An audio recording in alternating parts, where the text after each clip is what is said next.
This is a special report from ABC News Digital.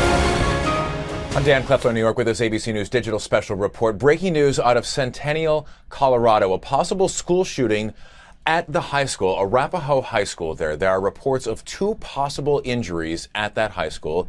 It is unclear if any suspects are in custody. The situation is still developing at this point, but just a short time ago, police were responding to those calls of shots fired at this Arapahoe High School in Colorado. You can see the high school has been evacuated. Students have been brought out to the track field. They have been brought out to the sidewalks there. And at this point, the situation is still developing. Police are not able to update the media on much of what is happening inside the school. There were reports that one person was taken to the hospital. There had also been an earlier reports that there was potentially one suspect. But again, because the situation is just developing out of Colorado, there is very little information that police are able to share right now with the press. But as you can see from these live shots from our affiliate out there, KMGH, the students have been evacuated from this high school out there, just as there had been reports that shots were fired inside Arapahoe High School.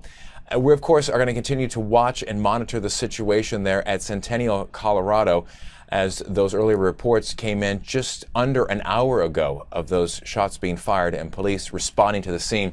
You can see it's the corner of a city block there, and most students have either been taken out in the front of the high school on the sidewalk there or off to the left that you can't see from the shot right there, but in the football field or the track where most of the students have been brought.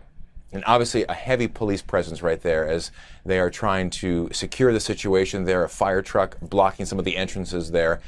At this point, we are monitoring any kind of Twitter, any kind of social media traffic for any additional information or any updates.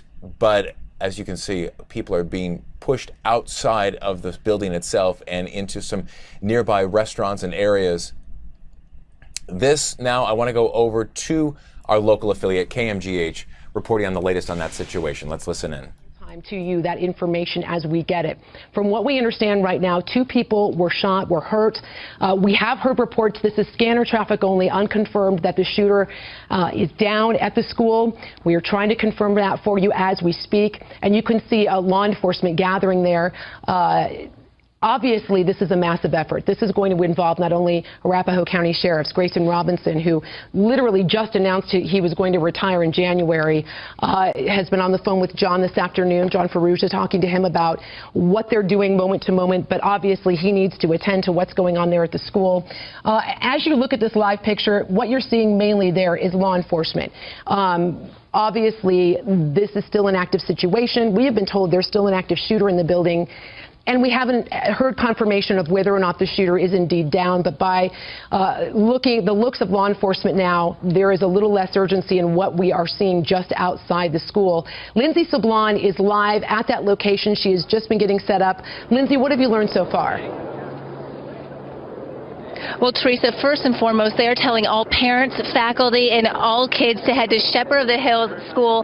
That is where they're going to be meeting each other. And that, as you can imagine, is what really the frantic is right now, is people are trying to find their parents. Parents are trying to find their kids. And we saw a lot of school officials passing around bulletins or papers for kids to write down their names and numbers, but they're again trying to connect, and because there's so many roads blocked, they're going to move them again to Shepherd of the Hill Church, which is just a little bit past University and Dry Creek, and that's where they're going to try to get all of this information to the kids and reconnect them. Now, this is all unconfirmed, but I did talk to students who were inside the school. They told me what they heard was a loud bang, a quick second, and then a bang, bang, 3 shots, and they said that they first ran to the back of the classroom. Their teacher turned off the lights. They heard over the PA within seconds that they were in a lockdown situation. I asked them if they could explain where they thought shot that was in the school. They told me they thought it was the south hallway, but again, they were not sure. They said it happened very, very quickly. That again, 3 shots. They said by the second shot, they were all running, trying to get to the back of the classroom. They were not allowed to leave that classroom until they could get evacuated. And I want you just to take a look at the scene again. It's still very active out here. People are very nervous, trying to meet family members, trying to make sure that they get the word out that everybody is safe. From what I'm hearing out here in the field, and I don't know what you guys are hearing inside, is that there's still a lot of children inside the school. And so that's where this communication is becoming an issue, because I still don't know who is inside and who is outside. So again, a lot of people trying to just find each other at this point, and a lot of law enforcement moving around, making sure to keep these streets clear at this point.